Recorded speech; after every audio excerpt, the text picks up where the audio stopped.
السلام علیکم ورحمۃ اللہ وبرکاتہ۔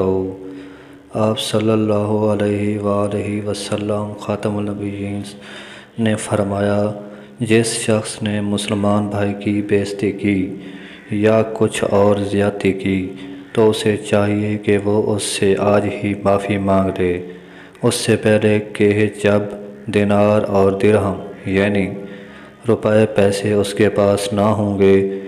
اگر اس کے نیک اعمال ہوئے تو اس کی زیادتی کے مطابق ان میں کمی کر دی جائے گی، اور اگر اس کے نیک اعمال نہیں ہوں گے تو اس سے متعلقہ شخص کی برائیوں کو لے کر اس پر لاد دیا جائے گا۔